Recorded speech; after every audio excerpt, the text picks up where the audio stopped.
Hello and welcome to our next episode in our reviews for the season 5 of the 100. We just got done watching episode 4, Pandora's Box, which I think is a pretty good episode. I really enjoyed all the scenes underground, and when they started interacting with the people on top, I thought it was pretty interesting.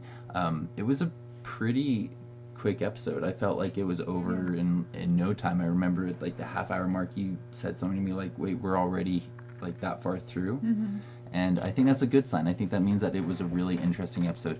There was a little bit less killing, but it was done in a better way, right? I mean, not maybe less, but just less obvious. It was still there. Like with the fight in the arena, that was pretty violent, pretty visceral. I really liked they really how they showed handled that one dead guy like 5 times. The one with who died in the same way as the guy in the forest, basically. From like the first episode. Remember, he had like the fang through the stomach. Oh yeah. Yeah, they showed that guy like 5 times. Like, really? Do we? Sorry, but yeah. That's how it is sometimes. Oh, you mean when the guy got thrown up on the thing at the very beginning? The first one to die in the fight? Yeah, I know what you're talking about now. Yeah, they did come back to that a couple times. It was like scanning over him and like zooming in on him. It was like, come on. Yeah. Who is this guy? So you liked it because the death was more in your face? No. No, I think you liked it because it was the deaths were a little bit more interesting, and they kind of like pushed the narrative forward. Like that really helped you understand like where the Octavius people were. We're calling them one crew, I think now. What they've gone to, and they're pretty violent, but they definitely have some values. They're not just like an evil faction. They definitely value honor and strength and unity. Unity. Those are the things that they listed off at the beginning, right? Yeah. So they definitely seem to be not just crazy, but there is some element to them that is a little bit bloodthirsty. The fact that they not only have to win, but they have to win in a way that wins the crowd's favor to survive is a little bit barbaric, a little bit crazy. But I guess there's some kind of reason behind it. Maybe Octavia's gotten her reasoning from some wild books, and Bellamy makes a pretty funny line about it. I think you've been reading too much something, and you think it was Ovid. He said Ovid. I don't remember hearing him say Ovid, but you do, and that means I'm definitely gonna have to go back and rewatch that. Well, it stuck out to me because I've like read Ovid before, right? Yeah. So I want to read Ovid now. I want to know more about that because I think there may be other things tied to Ovid later on in the episode. Do you think there may be more meaning behind that number 814? Well, they've mentioned other like ancient works within the Bellamy Octavia relationship, right? So like I don't know. I think that'll mean something. We'll see. Yeah, I don't know. It may mean to just that she's keeping track of the numbers. They may have just thrown out a random number to say, well, Octavia, she has killed a lot of people, like almost a third of the people that came into the bunker. She still cares about the ones that are left. Those numbers are important to her because she values her population. All of one crew is hers, and she values each and every one of their lives. That's what it meant to me, but it may have had a more significant meaning. Those numbers may relate to some kind of literature, and if you have any ideas as to what that may be, I'd love to know in like the comments below, or if you just want to link me to something, that's cool. You can do that. One of the interesting things that I liked early in the episode was when Bellamy met up with Clark. And Clark was asking him about the people who made it onto the rocket ship, if they were all alive. She listed off all the people who she came down with, people like Monty and who Monty, else? Raven, Murphy, but not.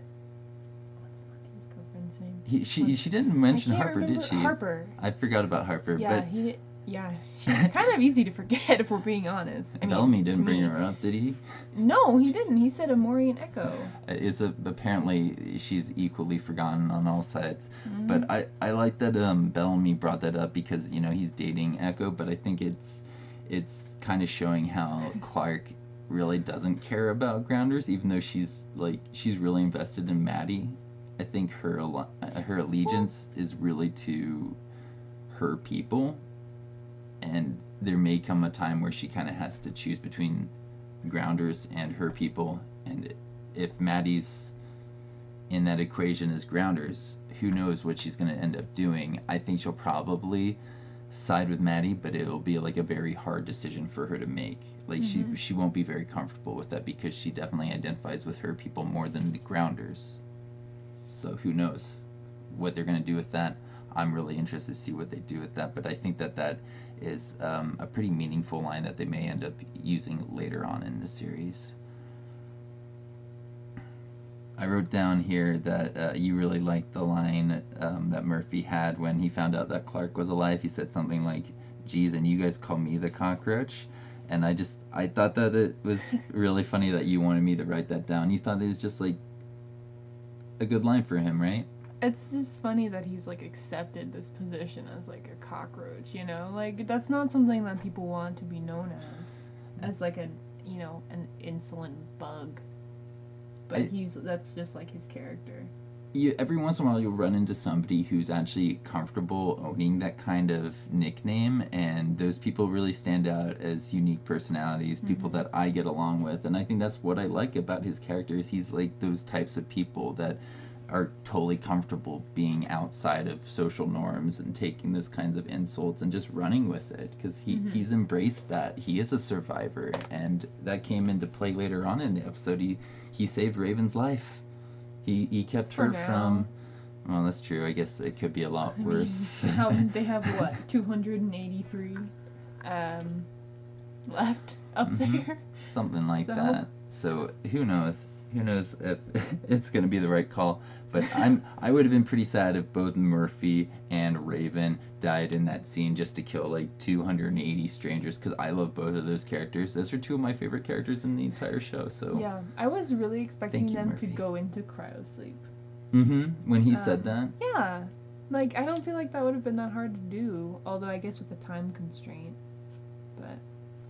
I'm wondering what would have happened next, because I don't really understand the word that they used when they were talking about the cryosleep, something about them being sealed, and I think that just means that if they sealed. released the air, that they would stay there, and then they'd be able to put air back on the ship, and it'd be fine, right? They weren't gonna like hermetically throw sealed them down. Just means it's like really sealed up, like nothing can get in, nothing can get out, kind of thing. At first, I thought they were gonna open the doors and just like have the passengers fall down to earth. That's what I thought too, which would be hysterical. I think they'd all die, but they probably they're not like locked in place or anything. They just get shook around in their little hermetically sealed glass coffin, basically. Unless they were designed for re-entry, I don't think that would work. But who knows? Maybe they were designed for re-entry. These guys were sent on a pretty crazy mission, and I did like that they went into more detail on telling us about that mission and the story that they're kind of building around that. I think that there's a lot of possibility for other habitable worlds out there now that they've kind of built up the idea that Earth was able to send out lots of spaceships, not just one. They had 3 others in this corporation that didn't have as much success, but who knows, maybe there are even other branches out there doing similar things in other nations, and I think that would be a cool direction to take the next season or the season after that. Maybe they've got some kind of other humans on another planet or something similar to humans over there who've dealt with humans. I don't know, but they're definitely going to explain more about that, because they Raven got cut off from certain information. There's some kind of high level clearance that even she can hack, so they're gonna have to explore that a little bit more, and I'm really interested to see what they do when they end up doing that. I thought that soccer ball was really great, the one that Murphy found. It was just perfect. So ridiculous, like just whatever. It led to a pretty fun scene though, with him and Raven just kind of hanging out, because like they haven't had a lot of scenes like that, at least, and I'm sure they've been close, but it was a rocky episode for Mervyn. Yeah. Right? Because they had like that whole fight thingy, you know, they had a couple of spats, and then, you know.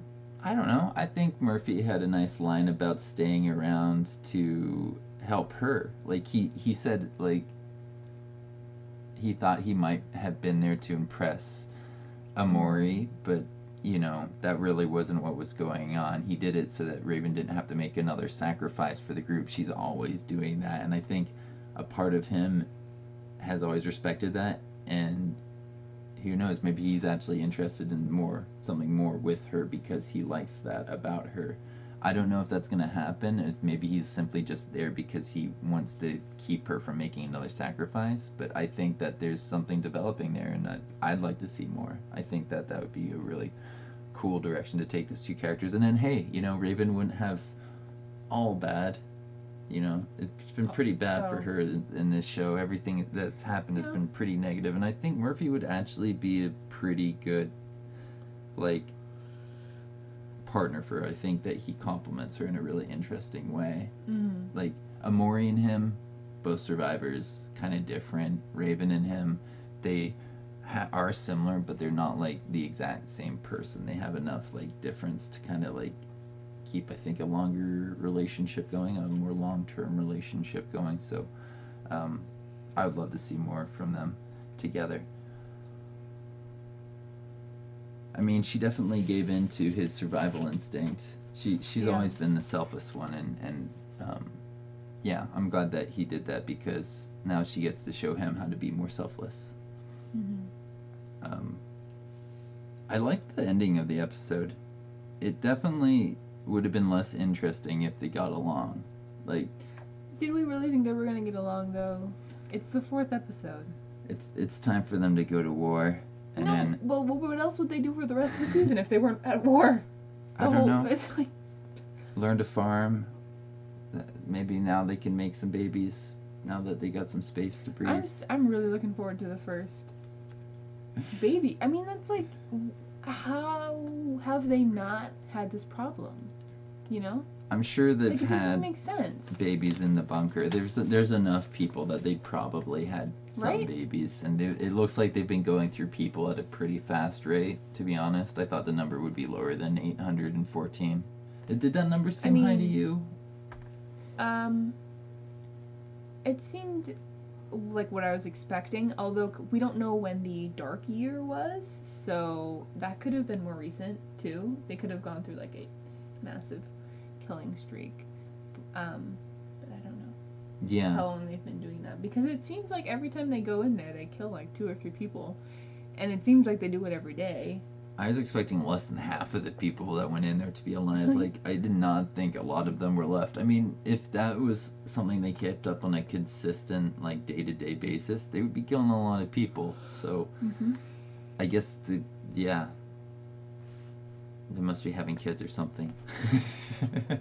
Yeah, it's just so strange. And then also, what was the other thing I, like, had a question? Oh, what did they do with the dead people? Yeah. Like, what? I don't know. Maybe they use them to, like, make food with crops. I don't know. I don't think they're cannibalizing them, but yeah. I mean, I wouldn't be like that surprised if they did that. Like, you know what I mean? I mean, I would be a little surprised, but like, Sky Crew that seems a little bit much for cable cable network. Yeah. Like, who knows? They might not explain it, and then it's just implied that they used the people, because they wouldn't do it on the Ark, but that doesn't mean they wouldn't do it on the ground. Reapers did it, right? The Reapers? I always forget which one it is. All the different shows. These similar names, so it's hard to remember. Oh yeah, it's Reapers, because Reapers is on Firefly. Right? Yeah, I think so. I really thought it was cool how McCreary, the guy with the beanie, the evil dude, killed that Sabanka guy, because he had a line with him about being like willing to fight for him, being brothers, and how they would eventually try to kill Diyoza, and he just kills him, I guess, because he doesn't feel like he can't be trusted. He maybe just wants to. He has the excuse to do it, so he's going to get it, and he can get away with it, so he's just going to. But I think that McCree may have done that just because he wants his soldiers to be people who can follow his orders. Like, he disrespected him by not following the orders. That was something stupid, and Yeah, it's possible. he just wanted to show his dominance, which I think makes that character even more interesting for me, because if he was just a psycho, that's less interesting.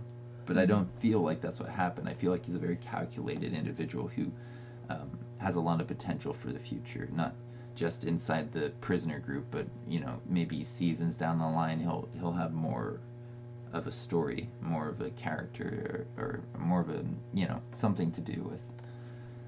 They're gonna do more interesting things with him. But yeah, I think that's basically everything that I had on my notes. Is there anything else that you want to talk about that I may have forgotten to write down? We didn't really talk about Indra and Cain, although that's kind of like an ongoing thing where Indra feels like protective over Cain for some reason.